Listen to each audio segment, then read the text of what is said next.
सभी विद्यार्थियों को मेरा नमस्कार। तो जैसा आप सभी जानते हैं, आज हम प्रारंभ करेंगे अपना जो संधि प्रकरण है उसको। तो सबसे पहले कि संधि किसे कहते हैं और उसके कितने भेद हैं उदाहरण सहित स्पष्ट करना है। तो संधि जो है वो एक पुल्लिंग शब्द है। हमेशा जो संधि क्या है, एक पुल्लिंग शब्द है। तो संधि का जो शाब्दिक अर्थ होता है वो होता है मिलना या जुड़ना। किसी भी चीज़ का आपस में मिलना या जुड़ना, उसको क्या कहा जाता है, संधि। तो निकटवर्ती वर्णों के मेल से, अर्थात जो पास समीप जो वर्ण होते हैं और उनके मिलने से जो परिवर्तन होता है उसे संधि कहा जाता है। परस्पर आपस में निकटवर्ती वर्णों के मिलने से जो परिवर्तन होता है उसे संधि कहा जाता है। और जब ध्वनियाँ निकट होने के, निकट यानी कि समीप होने पर आपस में मिल जाती हैं और एक नया रूप धारण कर लेती हैं, तब वह क्या बन जाती है, संधि बन जाती है। तो जैसे विद्या जमा आल्य, तो विद्यालय। दू जमा जन, दुर्जन। तो ये दू जो है विसर्गे, ये र है यहाँ पर, तो इसको मिलाने पर क्या बनेगा, र। तो दुर्जन। देव जमा इंद्र, देवेंद्र। रेखा जमा अंकित, रेखांकित। तो संधि के जो भेद हैं वो कितने हैं, 3। संधि के भेद कितने हैं, 3। स्वर संधि, व्यंजन संधि और विसर्ग संधि।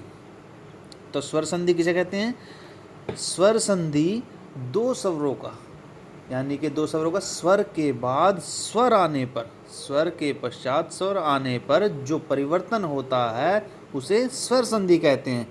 जैसे परम जमा आत्मा, परमात्मा। तो स्वर संधि के आगे जो है वो 5 उपभेद हैं। संधि के भेद हैं 3 और स्वर संधि के आगे उपभेद कितने हैं, 5। तो देखिए, सबसे पहला इसका जो उपभेद है दीर्घ संधि। जब हर्स्व, हर्स्व का अर्थ होता है छोटा, हर्स्व का अर्थ क्या होता है, छोटा। कि जब हर्स्व या दीर्घ यानी कि छोटा या बड़ा, या ए ई उ इनसे परे, ए ई उ इनसे परे, या हर्स्व दीर्घ ए ई उ आए, यानी कि इनके पश्चात या तो ए ई उ ये ही आए या आ ई उ आए, तो मिलकर क्रमशः क्या हो जाते हैं, आ ई उ हो जाते हैं। जैसे ए जमा ए आ, मत जमा अनुसार, मतानुसार। ए जमा आ, ए जमा ए बनेगा तब भी आ बनेगा, ए जमा आ बनेगा तब भी आ बनेगा, और आ जमा ए बनेगा तब भी आ बनेगा। तो हर परिस्थिति में क्या हो रहा है, बड़ा हो रहा है, दीर्घ हो रहा है।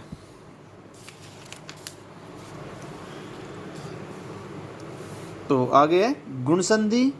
गुण संधि में क्या है, यदि ए और आ के आगे, यदि ए या आ के आगे ई या छोटी या बड़ी, या ऊ री स्वर आते हैं, इनमें से आता है कोई, तो दोनों के सामने क्रमशः ए। अगर ए या आ के आगे ई या ई आता है तो ए ई इसके पश्चात बनेगा उनका रूप ए।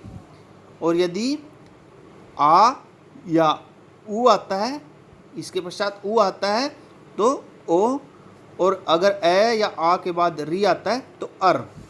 जैसे ए जमा ई ए, आ जमा ई ए जमा बड़ी ई ए, आ जमा बड़ी ई ए, और उसके पश्चात अ जमा उ ओ।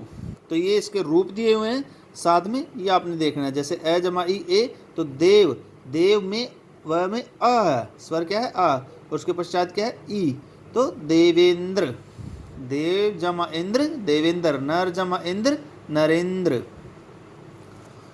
तो इसकी एक पहचान ये भी है कि इसमें जो होती है वो गुण संधि में हमेशा जो एक मात्रा होती है, जिसके ऊपर एक मात्रा होती है, वो गुण संधि का उदाहरण होता है, इसकी पहचान ही होती है। अगला है इसका वृद्धि संधि।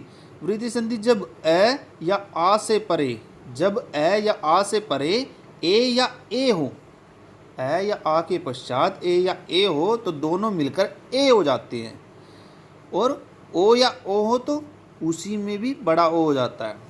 जैसे ए जमा ए, हर परिस्थिति में वो बड़ा हो रहा है, इसमें क्या हो रहा है, वृद्धि हो रही है। ए जमा ए। जैसे एक का एक, मत जमा एक के मत एक के। तो इसकी पहचान ये है कि इसमें जिस पे भी दो मात्राओं का जो चिन्ह होगा, जो शब्द होगा, वो वृद्धि संधि हो। आगे देखिए चौथा है जो यण संधि, ई उ ऊ और री के बाद भिन्न स्वर आए तो ई का या, यानी कि ई के पश्चात या और ऊ का व और री का रा हो जाता है।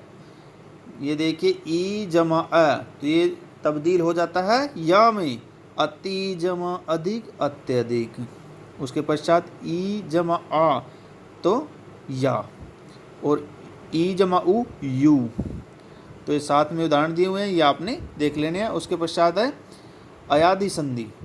अयादि संधि में जहाँ ए और ओ के बाद, जहाँ ऐ और औ के बाद कोई भिन्न स्वर, भिन्न यानी कि कोई अलग स्वर आता है, तो इनके स्थान पर क्रमशः ए का आय हो जाता है। ए का क्या हो जाता है? आय, और ए का आय, आई का क्या हो जाता है? आय, और ओ का अव, और औ का आव हो जाता है। ए जमा अ आय, तो ए ऐ जमा अ आय। जैसे ने जमा अन नयन, ने जमा अक नायक। उसके पश्चात है व्यंजन संधि। व्यंजन ध्वनि से परे कोई स्वर या व्यंजन आने के पश्चात जो परिवर्तन होता है उसे व्यंजन संधि कहते हैं।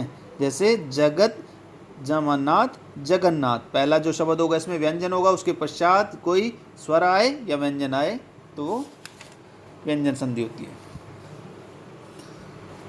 तो आगे अंतिम है विसर्ग संधि। विसर्ग के बाद यदि स्वर या व्यंजन आने पर, पहला विसर्ग होगा, विसर्ग के बाद स्वर या व्यंजन आने पर विसर्ग में जो परिवर्तन होता है उसे विसर्ग संधि कहते हैं। जैसे नी जमा गुण निर्गुण, पहला जो होगा इसमें विसर्ग होगा, उसके पश्चात स्वर या व्यंजन कोई भी हो। तो आगे देखें विसर्ग का ओ होना, ये इसके उदाहरण दिए हुए। तो ये आज हमने क्या है, हमारा जो संधि प्रकरण है, तो सभी विद्यार्थी इसको अच्छे से याद करेंगे और उसके कुछ उदाहरण अपनी कॉपी पर भी परिभाषा के साथ लिखेंगे। धन्यवाद।